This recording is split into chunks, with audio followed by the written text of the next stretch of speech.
do the audio. Watch me do the We're thing. on. Did I do a good job on the audio? Awesome!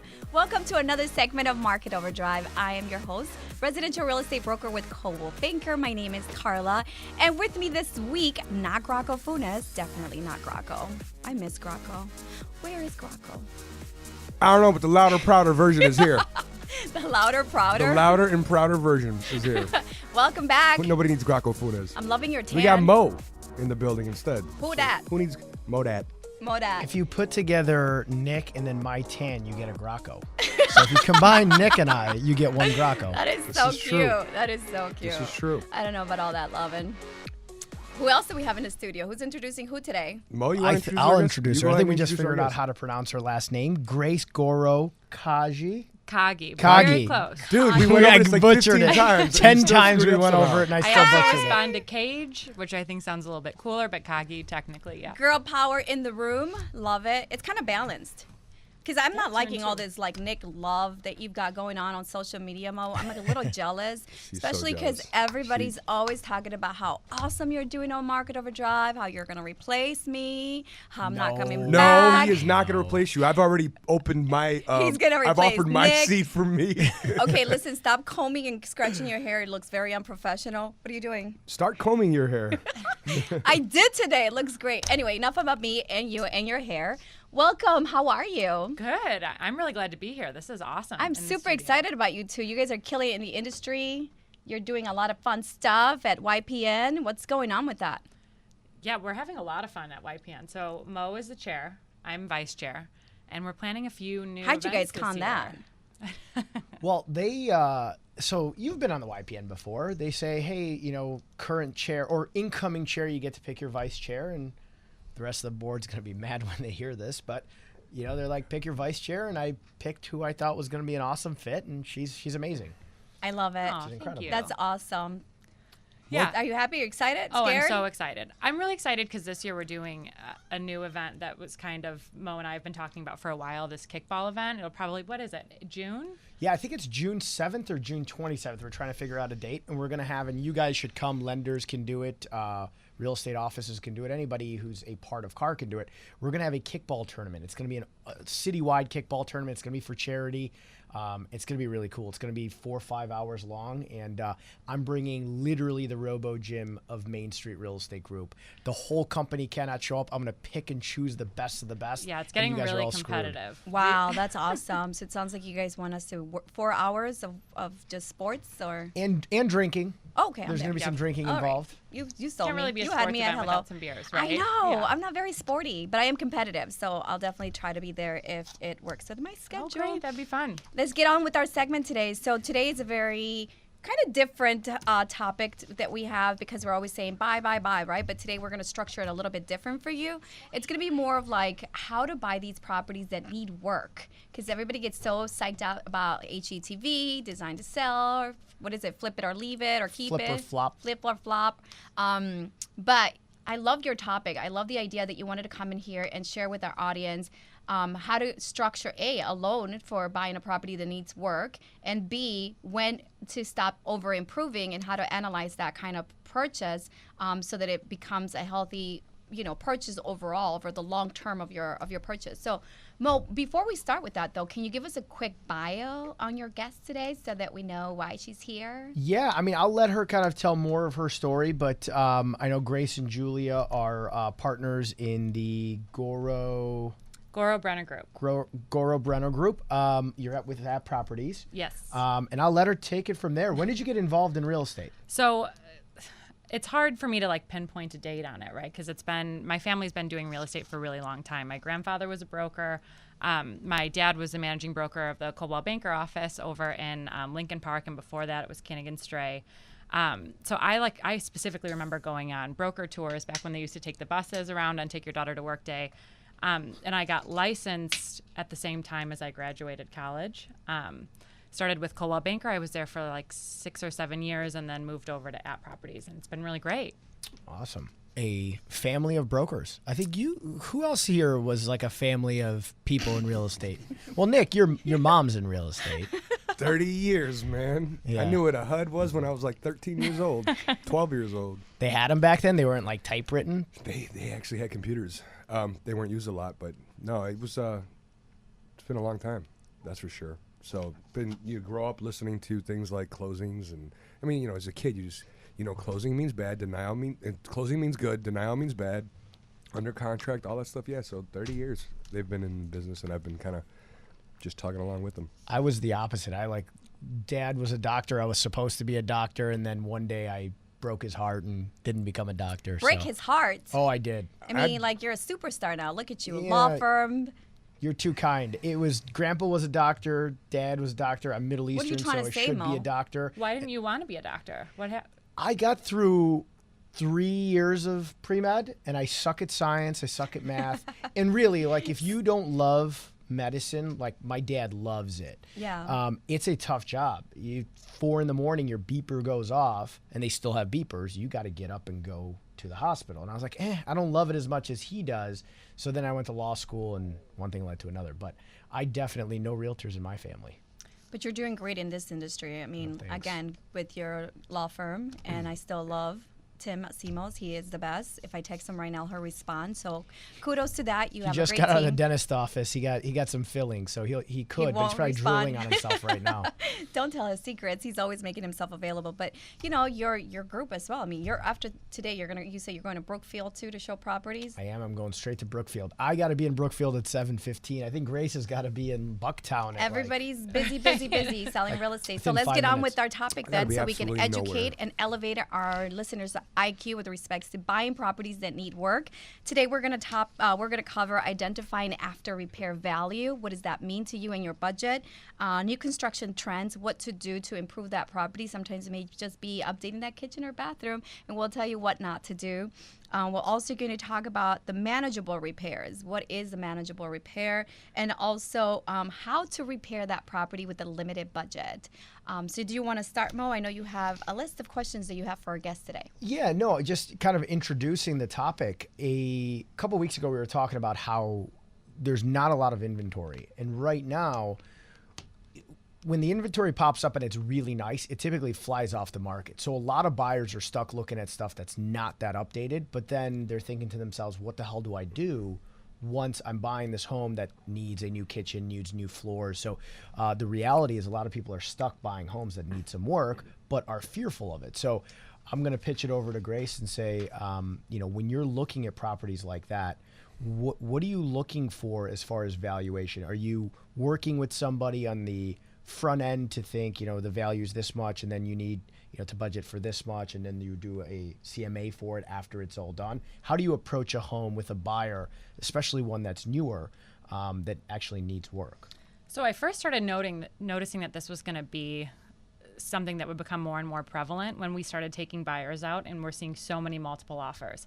And just so long as a condo or a home was pretty well updated, it seemed that they were just fielding offers left and right versus the place down the street that just needed maybe to have the cabinets painted or a new backsplash or something. It would be sitting for a little bit longer.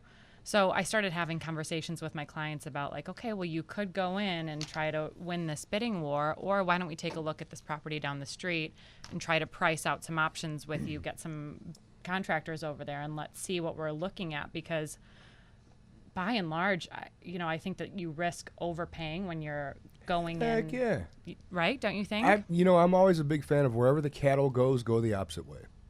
Because Totally wherever agree. everyone's running, you should be worried that you're going to, there's this exuberance of spending to get that one property that's completely finished. But you know what? They know, the people that finish it also know that they're going to get top dollar. That's why they took the effort to do everything. Mm-hmm. So why don't you just do this? Right. And it's really not as expensive as people think. I remember in our very first place when we slowly started changing things, to put backsplash in, all in it was $500 to change. And that changes the whole face of a kitchen, right? Right. You don't need to change all the cabinets out. You can just do the doors. Maybe you put some new doors on and you get somebody out to come and spray them. Mm-hmm. So much cheaper than doing an all new cabinet set. Even hardware. I sometimes, you see just the hardware is kind of old looking. Changing out the hardware is yeah. simple. Right. Simple stuff to really kind of spruce up Right, a yeah. kitchen or a bath. Right. But then, sorry, I got sidetracked. To get back to your question about, how do you identify value? I think there's a couple of different ways, right? You find like the worst house on the block in a great location, or in some cases, for example, my husband and I just bought a 3-bedroom. It was the least expensive 3-bedroom, and it was a total POS. But Dump. yeah, I got you. Wait, what does that mean? it was a garbage place.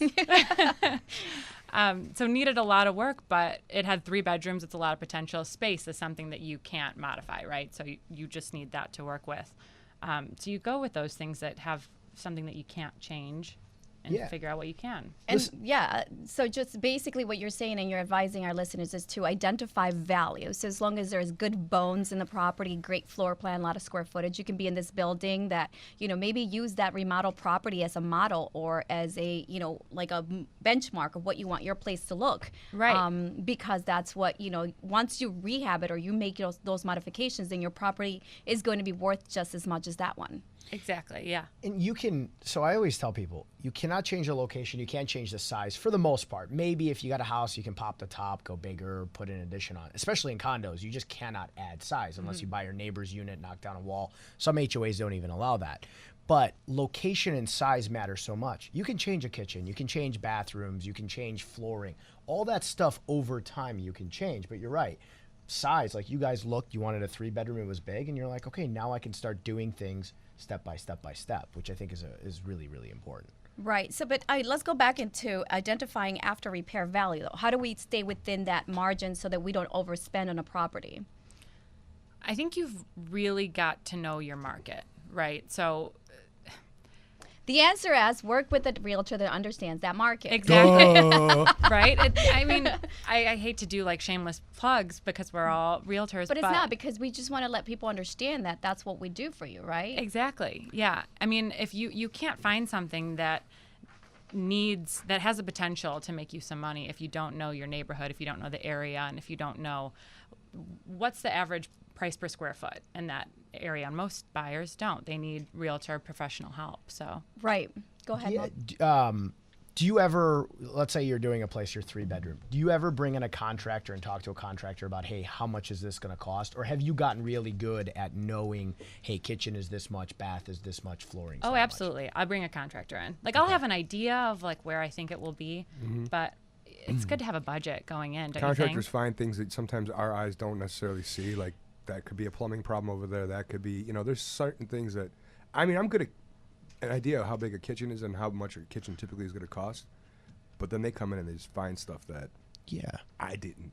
Well, and I think being really accurate kind of helps you figure out how much you can improve and how much budget you have to improve. I know when I did my place, I am way over what I originally in my head thought I was going to spend, because the contractor came in and he's like, yeah, well, you can do this, you can do that. And then I found some stuff that, I hadn't seen with my eyes. And I have a pretty trained eye, but I definitely brought in a contractor just to be like, hey, you got to do A, B, C, and D.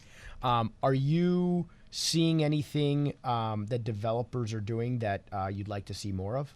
So yes, and that kind of reminds me of what you were talking about a little bit just now, because I feel like we're in a place where, especially when we get into the higher price points, like the 1 million plus, a lot of these new construction homes are starting to look really similar. And when we talk about budget, there are some things that I feel like maybe you'll feel like it breaks the bank, but if it gives your place a unique vibe, I think it might be worth it. I'd like to see developers start doing certain features in a home that sets them apart.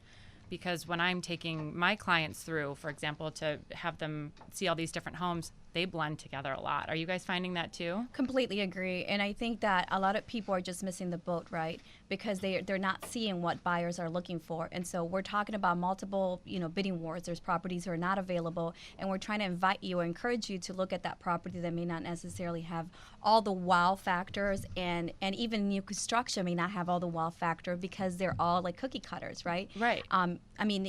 We've talked to a lot of developers that come on our show or people who are flipping properties and they're looking at this this one specific house, and they're custom building it or custom building it out to look just like the other one because they have a plan, they have a formula that works, they know how much materials it's going to take to build it out in that same format. So what we're doing and encouraging you as a buyer is to go outside that mold and create something, custom build something for yourself without breaking the bank. Right.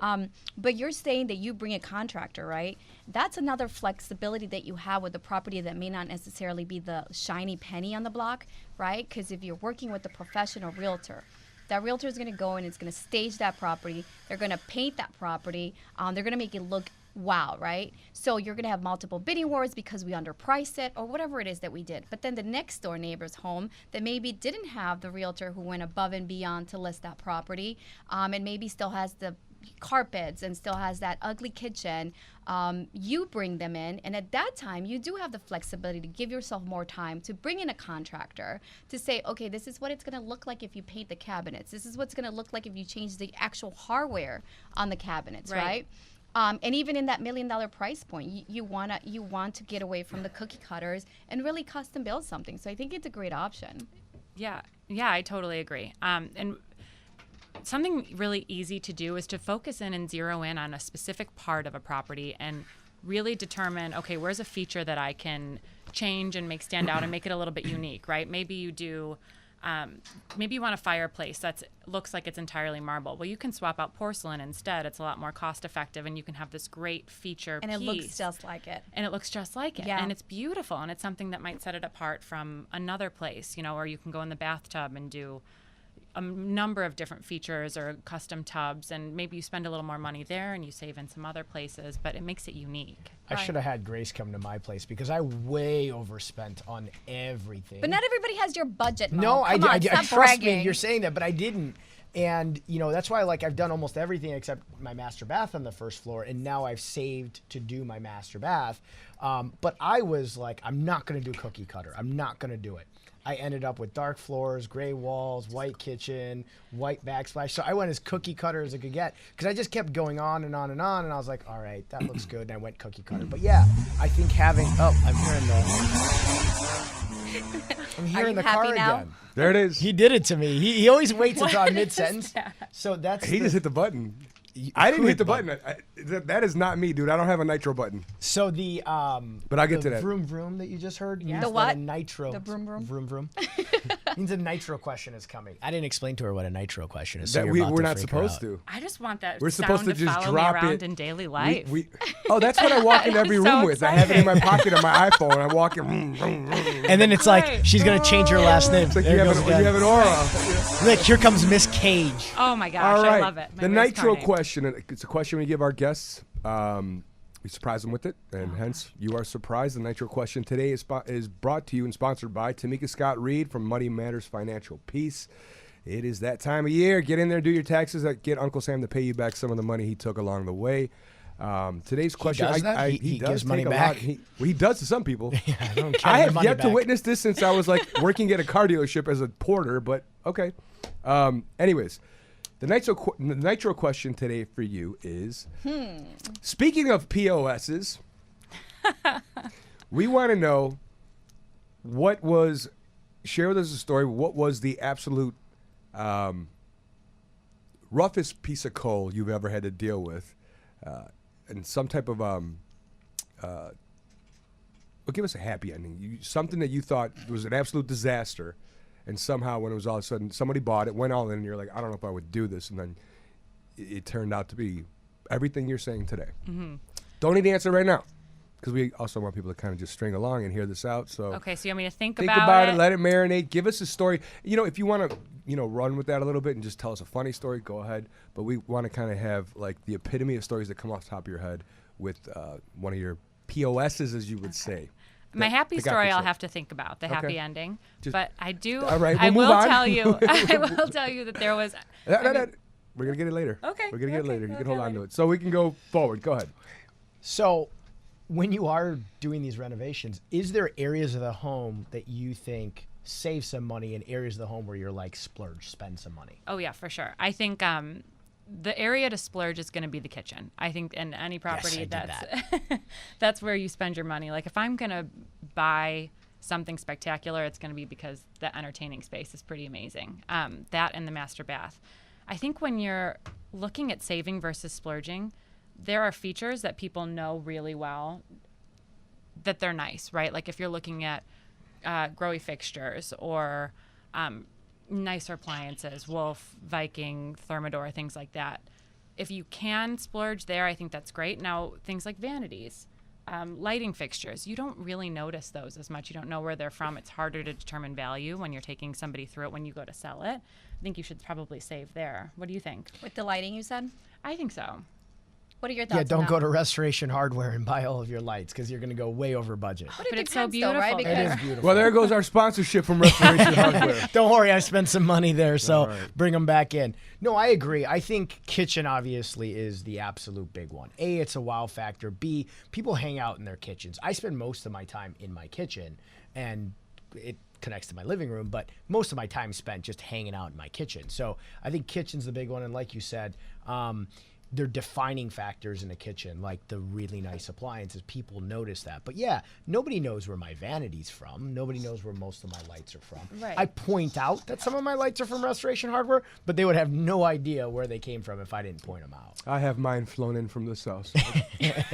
There's actually a place in Lincoln Park, if you're a realtor, I think it's called Horton's Lighting, and they have I've been there. Yeah, they have great deals, and if you're in there and you're a realtor, they do give you a kind of like a builder type discount. So don't go in there and just buy it. Let them know you're And now a realtor. Hortons owes us a check.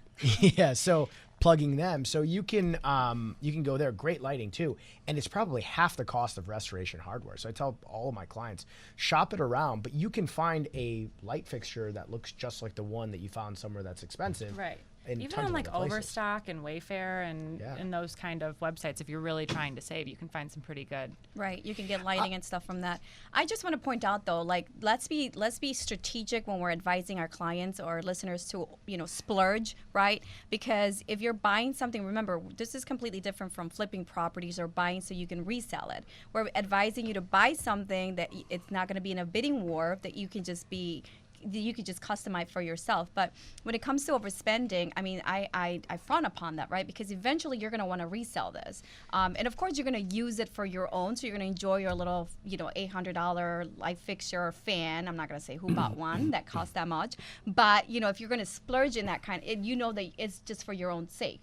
Sometimes when you're selling a property, I hate it when people say, but excluding the dining room light fixture, excluding Right, the, right. it's like, it's Excluding so annoying. the sink, You can't the exclude the fridge, sink. the microwave, the windows. Like, dude, just stop. Sell the Yeah. house or not. Yeah. And sometimes, like the big ticket items, if you're in an association where, the windows have to be a certain kind, right? Then you're spending like $6,000 on 3 windows when you realize, oh, wait, so I need to allocate a budget for things that matter. And then I can go low cost on some of the things that, maybe lighting fixtures from Wayfair, Overstock, or whatever, not Lightology or, but I think it's important to understand the after repair market value. What is the fair market value for this property after I improve it or I add my improvements? So if you're in an average buying a property, a single family in some of these neighborhoods, where a $350,000 home is going to require, a new bathroom, a new kitchen, maybe you only have a $70,000 budget for rehab. Yeah, you got to be,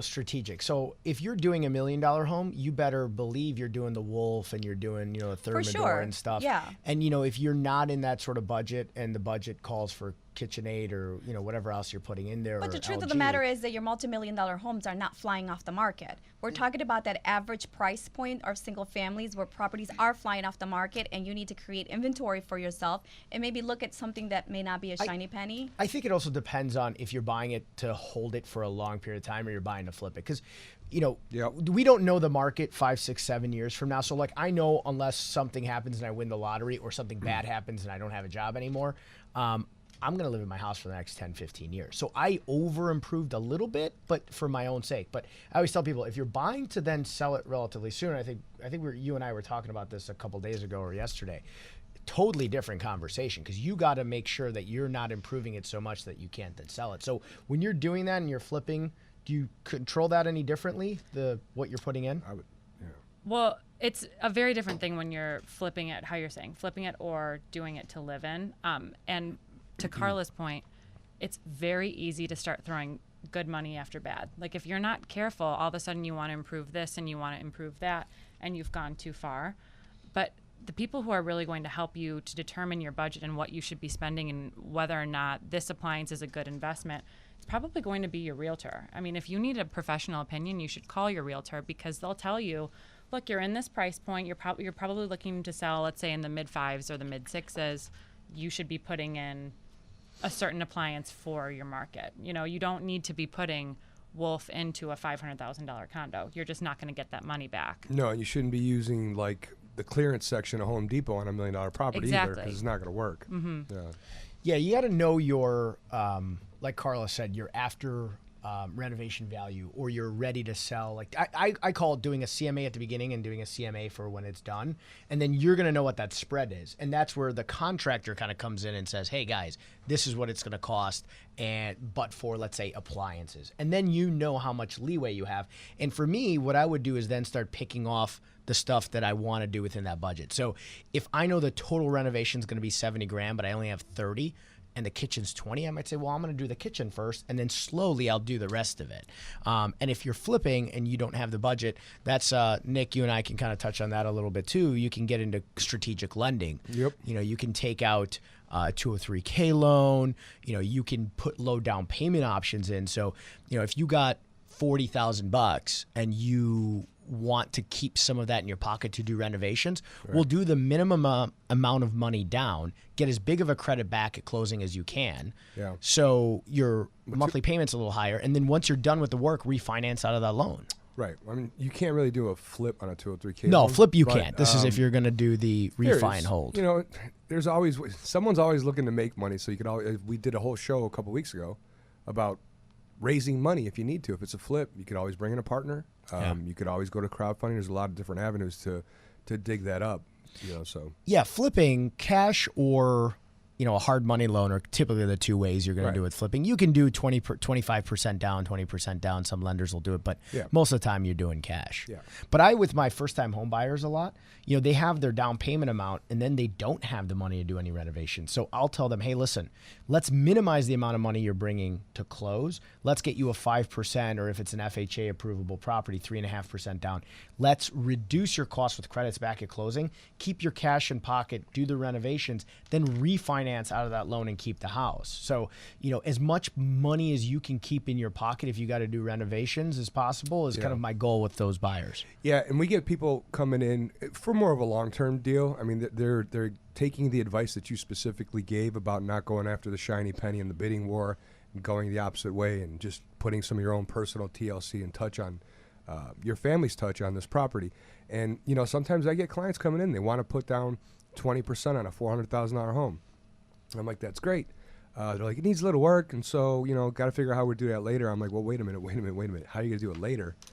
Do you want to move in the way it is now? Oh, no. I'm like, well, we need to figure that out now. Maybe we have to forget the 20%. You can do 5 or you can do 3, as I said, and we have this. We can always refinance it later. When you make the improvements, usually the house goes up significantly in value. So we'll be able to refinance it 6 months down the road. We have a whole new price point because you bought it low instead of going into a bidding war. It's coming out much higher because you made some nice improvements. I know you wish you would have put the money down, and maybe that meant you had to do a second mortgage or mortgage insurance even in some cases. But we can always get out of that in 6 months. Sure. And it's so much easier to do it off the bat, right? Like a lot of people say, oh, we'll do it later after we've moved in. But how hard is it to refinish floors after your furniture? You know what in it is? You should do it right off the bat, because anytime you move in, even if a place is actually finished, there's things going on. You know, it's like, where are we going to put this? We need another rack over here. I mean, sometimes even in a brand new place, you add a shelf. You just go in with a mindset to make it home, you know? So I recommend people to, if you can afford to do it right out of the gate. Don't say I'm going to fix that later, because then it just gets worse. At least do the stuff like you just touched on, finishing floors. That is a pain in the back end it's if the you worst. moved in, because Yeah, where are you gonna put everything? You have to move out and move your Well, crap you out. got to sand the floors, and there's dust everywhere, so you got to clean in the air duct. So it's a huge People hassle. like Karla come over with their shoes on and mess up your stain, and you know, I mean, it's never happened to me. Never happened to me, but I've heard about it. Let's say somebody doesn't have the budget, though. They're going to move in. They can do limited things. So let's say you're a person who wants to buy one of these homes, and it needs some work, let's say you can finish the floors, because that's a big one. If you can't finish the floors and you got to move back out and move back in, that's a pain in the butt. But let's say you have enough money to finish floors, and refinishing floors, if you're not tearing them out and putting new ones in, it's about $2 a square foot. It's not that expensive. Once they've moved in, what's some budget-friendly things to do to make the home nicer, maybe their own home? Is there any budget-friendly tips that you have? I always think paint is going to make a big difference. I'm sure everybody feels that way. I think trim is really nice if you put some good baseboards, some crown. If it's right now, light gray is still very popular. So when you do that with a white finish on your trim, it pops. What? Still? Yeah, I have I feel like we've been in light gray era for like a Hasn't decade. it been forever? Yeah. Who said that? I have a Somebody couple came in- shades of gray in my Ryan house. said It's I all like it. gray. black. It was You Ri- should. You in are a my bunch of coat shades right of over gray. there. I have 50 swatches of different grays that 50 shades of gray. Gray. I just in have to her carry coat. them around. All right. You got that covered. Something I wanted to mention, though, if we're talking about like tips on saving money, I just ran into this with one of my clients the other day. They wanted to paint their cabinets, and I recommended a few different guys that I work with, and they told me the prices, and I said, well, did you haggle them a little bit on their price? And they said, no, we didn't know we could do that. It's very important. Most of these vendors really will work with you a little bit on price. If you can afford to pay them cash, you're going to get an even better deal. Try to get a price out of them in the very beginning. I really like to recommend that people don't allow them to say, well, we're going to do it hourly, and then whatever it comes out to, this is our hourly rate, because we don't know how long that could stretch on. You really want to get that number up front so that you know what your budget's looking like. A crazy man once said, in real estate, you always need to negotiate, negotiate, negotiate. That crazy man is now president of the United States. Oh. I was like, who's the crazy man? Were you talking about yourself? I was waiting Where for is that that crazy going? man is sitting right in It was front a of you. famous quote from him, like back when he was like a little bit younger, much younger. But that was like his big thing. He's a- Negotiate. Everything in real estate is negotiable. Love him or Everything. hate him, he's a real estate mogul. No, he's knows what you he's doing can't when it take comes that to away real from estate. him. No. I mean, I'll negotiate a $5 foot long if I have to. Why not? They're What's the worst that can happen? $6 these days. You See, know that they've not gone for up. me. Not for me. No, but see, what's the worst that can happen? You get a no. Right. You move on. You find someone else that'll do it cheaper. That's all. And I know, and I like that we're giving this advice to buyers, right? To customize your property so you can get some instant equity per se in the property. But if you're a seller, just listen to what we're saying to you. Yes. Because usually when I come in and do a listing presentation, I always say, okay, this is your value as is, and this is your value if you made the following improvements. And what we're going to do is we're going to bring in 3 contractors to give us 3 price points, so that we can hire the best company that we feel is more of a fit with our personalities and also within our budget. Because imagine how much money you're leaving on the table by not making these improvements. Sometimes you just have investors or buyers who don't have the time to do this much work, right? Because they have work, they have families, they're relocating, or maybe they're traveling back and forth for work. 2 people are working. No one has time to oversee the rehab. And sometimes it can get really tedious. And when you think it's only going to be 4 months, it's 6 months or 9 months of rehab work, right? But so as a seller, I think it's great advice for you to, you're giving us today here, Grace, to just, Pull out the light gray, make 40 more grand. Exactly. No, I'm serious. No, it's Crown true. molding, It's true. Right. It's painting like all the the cabinets. upside It's that cheap we're giving to stuff. buyers. It's cheap stuff that raises the value really fast. The easy stuff too. Listen, I had a property that I listed on a main street, and it's a single family. So we all know moms don't like to live on a single family on a main street because it's busy, kids run out. So, and it was an existing home, and it was a 3-bedroom ranch, very typical, design here in Chicago, and. Seriously, the neighbor's property sat on the market for 90 days. Mine was under contract in 5 days, and my clients hated me. They hated me because they had to paint the cabinets, and they're like, are you sure about this? I'm like, trust me, I'm very sure about this. And something as little as that, seriously, and of course my Metaport tours, but something as little as painting goes a long way for buyers who are just busy, or even buyers who have a small budget and they just want something, they want the kitchen of their dreams. They went in there and they're like, oh my gosh, this is great. We don't have to do anything to it. And we're like, okay, you don't. No, you're absolutely right. I mean, all this advice, how you're saying we're giving it to buyers, but from a seller's perspective, why don't you make that money? Don't allow a buyer to come through and take advantage of a home that you already own, that if you just put a little bit of money into, you can sell it and then make that much more. Right, because in the flip side, I mean, while it may cost, like it may be, like sometimes there's like sellers forget to paint the ceilings because they had maybe at some point water damage. And so as a buyer's agent, I'm looking at it, I'm like, oh wait, was that water? Was that like leakage from, plumbing? Was that leakage from your roof? And so I'm already calculating, okay, $8,000 roof, like, oh, $3,000, because that's what your buyer is going to think. Oh, we're going to ask for a $3,000 credit, when it's like, no, it's like $300 for labor to come in and paint and patch, and why leave it that way? Anything that's like outwardly defective, sellers definitely fix that. Like stains and Mo on the looks roof, at me I like see kind it. of crazy because he knows I've called him for that. I'm like, Mo, I'm gonna want $3,000 credit for that. For the stain. But it's what everybody's gonna do. I do it when I walk in and I see a stain on the ceiling. I'm like, where did that come from? Is there a bathroom above it? If it's underneath the roof, my mind goes there too. Yeah, if it's glaringly an issue, fix it, sellers. Don't leave it out there. If it's painting the roof, or if your baseboards have pulled apart, put new ones in. If there's a hole in a door because your son's an angry person, fix that. Like I've walked into a couple of those. Experience with that? I've walked into a couple of those where like some idiot punched holes in the walls, and they're like, "Hey, we want to list the house. Do we got to fix this?" Yeah, you got to fix it. Because the next person who buys it doesn't want the hole in the wall. Fix it. Right. There's blood on your wall. You must get rid of it. Speaking of strange situations. Well, actually, let her answer the We next gotta go question. there. The blood on the wall. I had a strange flip that I toured that had blood on the wall, and I'll let her answer first, and then I'll jump to my strange. Well, we get a 2-for-1 today. We got 2-for-1 today. So back to your question. Back to your nitro question. One of the biggest POSs you've ever had to deal with, and how to turn out. So One of your most memorable ones. So this was probably like 6 years ago. I was looking with a client. We were trying to find single family homes out in the suburb that he could flip. Probably would take him a year or so. And we were exchanging crazy stories about things that he had found. And one of the things that he had seen was a dead raccoon in the basement of this place that he was looking. And I'm sitting thinking, like, of all the properties I've seen, I've never had that happen. And as I'm saying it, I'm walking into the basement, and I step down, and there's like 6 inches of water, and I'm in brand new shoes, like a nice suit, disgusting, like, basement. I don't even know what it was from. But the bones of this house, besides that, looked pretty good. So ended up working out as a deal, flipped it, had a completely dry basement, spent a lot of time working it, and the house is gorgeous now. It's out in the Dead raccoon northwest gone? suburbs. Dead raccoon is, Okay. yeah, that was actually a different place, but the Okay. house with all the water in it, the water is now gone. It's totally dry. The shoes are. The shoes are gone I'm too. done with, yeah. The shoes are done with too. So there you have it. You go I ahead. had one where Bring me to the crime scene. we had a crazy property manager that we found out had 2-3 different like 2 to 4 unit properties.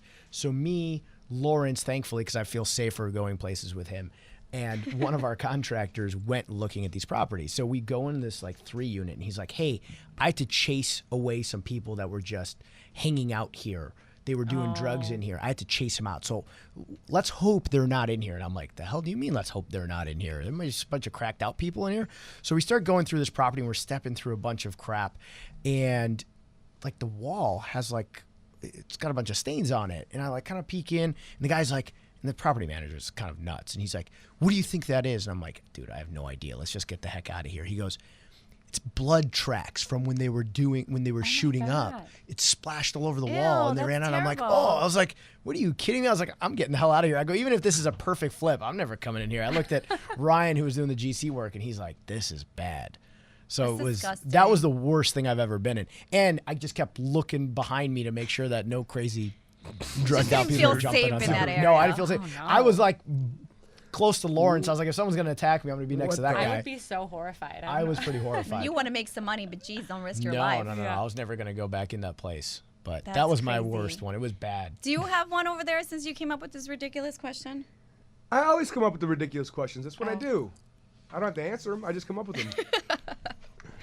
All Move it along, Karla. Move it along. Move it along, Mo. Move it Karla. along. You want me to move it along? So Really? if you had a big tip to give somebody who's out there searching right now, or a tip or two, and they come across a property that needs a little bit of work, but it's in the right area, right size, what's your advice to them? Make it as clean as possible. You know, you want to neutralize it as much as you can. And I understand that at the end of the day, for some people, it's just going to be impossible to do some of the tips. Like, just budget-wise, it's not going to work. So declutter your house, take pictures off the walls, remove the nail holes, patch those up and paint over them.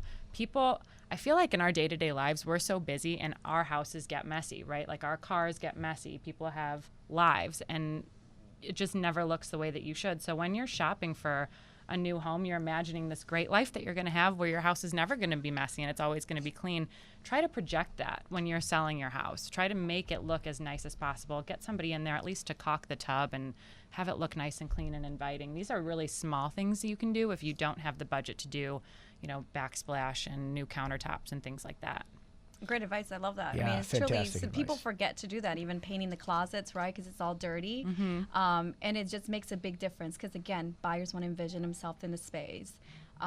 Great information, you guys. Seriously, if you are working with a small budget and you're shopping around and you're just saying, I can't afford these homes. I keep getting into these multiple bidding wars. I know earlier on the show you mentioned, Mo, about buying a house that maybe doesn't need a whole tear off, so I'm working with this buyer, and there was a 2-bedroom home, and they currently don't have children, but eventually they want to move into that lifestyle, right?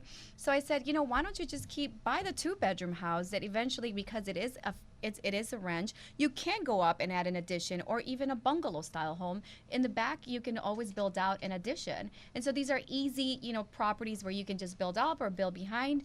And then eventually you hold on to it at this point. And then later, as you grow, as you save more money, you can do those things. And as you build equity over time. I think we've forgotten about the equity over time concept. I think everybody nowadays is looking for instant gratification. Would you agree? In everything, really. But yeah, listen, if you're planning on staying put for a little while and you can get in and do the stuff like hardwood floors and do a couple things that just get you in the place, over time, the more you do, you're going to build equity. I always tell people, at least if you're going to do $20,000 worth of work, try to get $20,000 worth of equity, back in the home. And the longer you live in a place, you're obviously paying off more principal, less interest. So, being a homeowner in general, you're building equity as it goes, but keep improving your home. I had a budget that was a decent budget, but I couldn't even finish my entire house. So I'm doing most of my first floor between last year and this year, and then I'm going to go into my basement, do the exterior. You can do stuff in pieces. You don't have to do everything at one time. Right. Over time, it makes sense more over time. Yeah, for Completely sure. agree.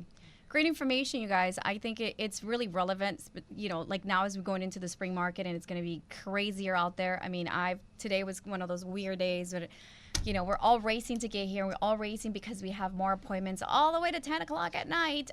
It is what it is. 10? You got them till 10 tonight? Yeah, it's Whoa. crazy. I got a 7:15 and I had to beg for that showing because they have, and this is a perfect example. The place is renovated. They bought it in crappy shape. The person who's the seller did some work, and there's 4 offers on it, and they weren't going to let any more showings. And my clients really want to see it, and I was like, "Don't accept anything. I'm begging you. Let me come see this place. My clients want it." So I badgered them all day. Yeah, you're begging people to let you in. I badgered them to let me in, so I'm actually going to go see it. But it's exactly what we're talking about. It's been dolled up by the seller a little bit, and everybody's jumping on it. And I think when it was not dolled up, it was on the market for a long time. Right. It just makes sense because I had a listing too that I had temped off the market, and I had asked my client to paint it, and then we did a price adjustment, and all of a sudden we have all these people wanting to show it. But that's the kind of market that we're living in, and here on Market Overdrive, we're sharing information with you that you should really pay attention to because you're going to get discouraged when you're trying to find that property that doesn't look the way you want it to look. But just bring in your contractor, and again, and I know you, Grace, you were trying to be humble about it, but I completely agree with hiring somebody that understands the business. This is where we go back with rookies versus somebody who lived in the business with your family, has been in it for a long time, but someone who's actually been involved in rehabbing properties, right? Because it's a different perspective. I can go inside a house and I can say, well, if you modify this wall, if you remove this wall, it may not be, it's going to cost you more because now you're going to fix and repair flooring. But what if you just like turn this room into X and then use it differently? We're able to go into a space and give you ideas as to how to rehab it or modify it so that eventually it can look like the home of your dreams. But then don't overspend or pay a premium when you're dealing with these bidding wars. How about instead saving that money you would spend on a premium for overbidding on a property and investing it into that new kitchen that you want, or that new bathroom that you want, or maybe finishing up that landscaping outside, things that people forget over time, right? Yeah, you got to hire a good realtor, and she is being humble. She's just generally nice and humble, so she's being humble. But yeah, you got to hire a good realtor if you're going in and you're doing this stuff. If you're buying anything, it doesn't matter if you're renovating, not renovating. You got to hire a good realtor. And it's even just the contacts. Like, your realtor has been through this. They've been doing this for years, so they've developed a whole Rolodex of people who they know do really good work, or they know that they can get you the best price from, and that in itself is going to save you money. That's a wrap. We got to turn this thing in. I think we got a lot of great information. Obviously, if you want to catch this show another time, you can get it on our podcast at Market Overdrive on iTunes. You can also go to WGN. You can go to marketoverdrive.com or catch us at Facebook/Market Overdrive. Of course, we are on Twitter at Market Overdrive, and you can find all our shows cataloged, nice cleaned up, deleting all the swear words that Mo puts out there on YouTube as well. With that being said, I want to thank our guest, Grace. Thank you for coming in. Oh, thank you for having me. Giving everybody some tips and tricks on how to improve a property and sell it for max money, or what to look into if you're out there buying a property, even just to live in. And remember, gray is still cool. Gray is still cool, and she's got 50 shades of 50 gray shades of gray in her pocket, which is somewhere. frightening. For now, I'll be excited when it changes, but until then, if anyone needs it, I got it. We want to thank our sponsors, because without them, the show doesn't go on. Mike Randick and Carmen Carbonara of Stewart Title, Tamika Scott with Money Matters Financial Peace, Denise Edenhofer with Fidelity National Home Warranty, Joanna Diaz of Credit RX Inc., and of course, Lisa Husino with Allstate Insurance. We will see you all next week at 5:30 on Thursday. Thank you for hanging out. Don't forget to share our information. Follow us on YouTube, Instagram, and Facebook. See you next week.